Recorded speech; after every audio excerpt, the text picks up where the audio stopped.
बिस्मिल्लाहिर्रहमानिर्रहीम अस्सलाम वालेकुम। नाजरीन, आज हम जिस टॉपिक पर बात करने वाले हैं वो एक ऐसा खिता है जहां बर्फ़ की चादर ओढ़े कुदरती वसाइल से भरपूर है और दुनिया की वो जगह जहां इंसान का वजूद ना होने के बराबर है। लेकिन ज़रा ठहरिए नाजरीन, इससे पहले कि हम आपको मज़ीद कुछ बताएं, अपनी जैकेट और स्वेटर ज़रूर पहन लें, क्योंकि आज इस मालूमाती सफ़र में हम आपको बताने जा रहे हैं उस खिते के बारे में जिसमें दर्जा हरारत 90 डिग्री तक गिर जाता है। जी बिल्कुल नाजरीन, अंटार्कटिका ज़मीन के जनूबी खिते में वाक़या है। ये खिता पहली बार रूसी जहाज़ नाम की फाइल लेज़र और फिमियान वेडले बोन बेलक शासन ने 1820 में दरियाफ्त किया था। सारा साल बर्फ से ढका रहने वाला ये बरआज़म चारों तरफ से समुंदर से भी घिरा हुआ है। इंसान के लिए अपने अंदर बेशुमार हैरतों के खजाने छुपाए हुए है। लेकिन क्या आप जानते हैं ये बरआज़म हमेशा से ऐसा नहीं था। जी नाजरीन, यहाँ भी सरसब्ज बाग हुआ करते थे। बारिश दरख्तों पर खूबसूरत शबनम के कतरे छोड़ जाया करती थी और यहाँ भी जानवर चलते फिरते दिखाई देते थे। लेकिन इस राज से अभी तक कोई पर्दाफाश नहीं कर सका। कैसे इतना हरा भरा बरे आजम बर्फ का सहरा बन गया। ये इंकशाफ हाईलैंड, बरतानिया और जर्मनी के माहरीन ने किया। उन्होंने बर्फ के सहरा पर तहकीक शुरू की तो इस तहकीक में अपनी जदीद मशीनों के जरिए 30 किलोमीटर गहरा बोर होल किया और मिट्टी के नमूने हासिल करके इनका मुकम्मल जायजा लिया। और ये साबित हुआ अंटार्कटिका में भी कभी खूबसूरत और सरसब्ज जंगल आबाद था, जहाँ ये बरे आजम अपनी बर्फ से ढकी हुई सरजमीन की वजह से लोगों की तवज्जो को अपनी तरफ मरकूज करता है। वहीं इस बरे आजम में बहुत सी ऐसी बातें भी हैं जो इंसान को हैरान कर देती हैं। नाजरीन, यहाँ पर 6 माह सूरज चमकता रहता है और 6 माह यहाँ तक सूरज का नामोनिशान नजर भी नहीं आता। लोग इस इलाके को पुरअसरार इलाका भी कहते हैं। ये इलाका जब से बर्फ की चादर में ढका है तब से यहाँ बारिश को बरसते देखना एक नायाब मंजर हो गया है। इस खिते का कम से कम दर्जा हरारत -90 डिग्री तक चला जाता है। इसका ज्यादा से ज्यादा दर्जा हरारत -10 डिग्री तक होता है। लेकिन 9 फरवरी 2020 को पहली बार अंटार्कटिका में दर्जा हरारत 20 डिग्री सेंटीग्रेड रिकॉर्ड किया गया। ये इलाका बर्फ से घिरा हुआ है, लेकिन इसका मतलब ये नहीं यहाँ कुछ भी गर्म नहीं हो सकता। नाजरीन, इस बर्फ के सहरा में कई आतिशफशां पहाड़ मौजूद हैं, जिनमें से 2 पहाड़ तो लावा भी उगलते हैं।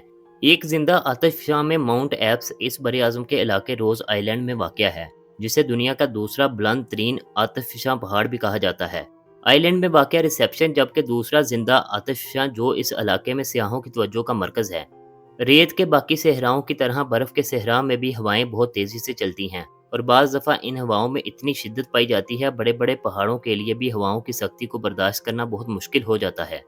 बर्फ के बड़े बड़े पहाड़ यहाँ कसीरुल तादाद पाए जाते हैं। इस बरआज़म में तकरीबन 9000 फुट की बुलंदी के पहाड़ जो कि 1200 किलोमीटर पर फैले हुए हैं। बर्फ के ये दियोहैकल पहाड़ और आंखें हैरान कर देने वाले कुदरती हुस्न सिर्फ अंटार्कटिका को दीगर बरआज़मों में मुमताज़ नहीं करता, बल्कि यहाँ पाए जाने वाले नायाब जानवरों की नस्लें भी दुनिया की तवज्जो का मरकज़ हैं। जी नाजरीन, अंटार्कटिका ने दुनिया की तवज्जो एक बार फिर अपनी तरफ खींच ली है, जब इस बरआज़म पर एक हैरत अंगेज़ वाक़या रूनुमा हुआ कुछ यूं, इस खिते के मशरकी हिस्से में पुरस्रार तौर पर एक ग्लेशियर पर सुरख पानी उबलता हुआ नजर आया। एक अरसा तक कोई भी इस राज पर पर्दा ना उठा सका। ये सुरख रंग का पानी कहाँ से आ रहा है और इसका रंग सुरख क्यों है? दुनिया कई साल इस पर क्या सराहियां करती रही। कुछ लोगों ने कहा यह सुरख उबलता हुआ पानी खून है और कुछ ने इसका नाम खूनी आबशार रख दिया।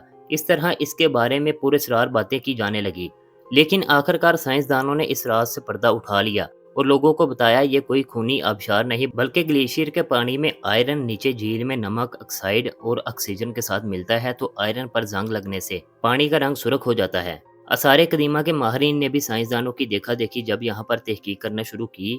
इस मकाम से उन्हें 3 खोपड़ियाँ दरियाफ्त हुई, जिनके सर ऊँट के कहानों की तरह बुलंद और लंबे थे। इस दरियाफ्त को किसी अजीम इंकशाफ से कम नहीं समझा जाता, क्योंकि इससे पहले साइंसदानों का कहना था इस खिते पर इंसानों की रहाइश के कोई आसार नहीं मिलते। लेकिन इन्हें इस तारीख के औराक को बदलना पड़ा, क्योंकि मिलने वाली खोपड़ियां महज इंसानों की सादा खोपड़ियां नहीं थी, बल्कि वो खोपड़ियां थी जिनके सरों को कदीम ज़माने में मसनूई तरीकों से ऊंचा किया जाता था। जिस तरह आज भी मुतअद्दिद अफ्रीकी कबाइल के रस्म व रवाइज देखने को मिलते हैं, इससे कबल इस नोयत की खोपड़ियां मिस्र और पेरू में भी मिल चुकी हैं। नाजरीन, आपको जानकर ये और हैरानी होगी, अंटार्कटिका दुनिया का वाहिद बरआज़म है जहाँ हुकूमत नामी किसी शय का कोई वजूद नहीं। दुनिया के 53 ममालिक यहाँ सालों से अमन और साइंसी तहकीक के मैदान में मुश्तरका काम कर रहे हैं। नाजरीन, मुल्कों का ये इत्तेहाद बज़ाहिर तो है, लेकिन अंदरूनी कहानी बहुत दर्दनाक है। ایک آزاد اور خوشحال براعظم پر قبضے کی یہ کہانی جس پر آج لوگ کان دھرنے کو تیار نہیں، کئی دہائیوں بعد بطور تاریخ نصابوں میں شامل کی جائے گی۔ سرد جنگ کے گہرے بادلوں کے سائے میں یہ معاہدہ طے پایا تھا، جس کی روح سے اس براعظم کو کسی بھی فوجی کارروائی اور نیوکلیائی اسلحے سے پاک رکھا جائے گا، اور یہاں کسی قسم کی کارروائی نہیں کی جائے گی تاکہ اس خطے کے قدرتی وسائل کا تحفظ یقینی بنایا جا سکے۔ اس معاہدے پر دستخط کرنے والے اولین اور اصل اراکین 12 ممالک تھے، جن میں Australia, Japan, New Zealand, Norway, روس، ساؤتھ افریقہ، یوکے، امریکہ جیسے ممالک شامل ہیں۔ یہ ممالک اس بات پر بھی متفق ہوئے تھے 2048 تک کوئی ملک یہاں ملکیت کا دعویٰ نہیں کرے گا، لیکن اب انہیں اس معاہدے کی پابندیاں بہت بری لگتی ہیں، کیونکہ 2048 تک کا انتظار بہت مشکل ہوتا جا رہا ہے، کیونکہ ان ممالک کو بے پناہ قدرتی وسائل پر قبضہ کرنے کے خواب کی تعبیر بہت قریب نظر آنے لگی ہے۔ لیکن سوال تو یہ ہے، انٹارکٹیکا کس کے حصے میں آئے گا؟ کیا اس پر قبضہ کرنا کسی کے لیے بھی بہت آسان ہوگا؟ اس کی قیمت کس کس کو چکانی پڑے گی؟ جس سے نت نئے پولیٹیکل مسائل جنم دے رہے ہیں۔ یہاں ہر کوئی قبضہ کرنا چاہتا ہے اور دوسرے ملک کے ساتھ مل کر کام کرنے پر بھی مجبور ہے۔ بظاہر امن کے لیے کام کرنے والے دراصل ایک دوسرے کو منہ کے بل گرتا دیکھنے کے لیے منتظر ہیں، اور یہی وجہ ہے سفید برف کے ان پہاڑوں پر جنگ کے امکانات بڑھتے جا رہے ہیں۔ ناظرین، یہ تھی دنیا کے سب سے عجیب اور پر اسرار براعظم انٹارکٹیکا کی داستان۔ ہم امید کرتے ہیں آپ کو یہ داستان اچھی لگی ہوگی۔ دوستو، یہ تھی اس چیز کی طرف سے آپ کی خدمت میں انفارمیشن، اویئرنیس، موٹیویشن اور ایک سبق۔ ملتے ہیں انشاءاللہ بہت جلد اس طرح کی نئی ویڈیو کے ساتھ۔ تب تک کے لیے اپنا، اپنے آس پاس، عام خاص اور اپنے ماں باپ سب کا خیال رکھیں۔ اللہ آپ کا حامی و ناصر ہو۔ اللہ نگہبان۔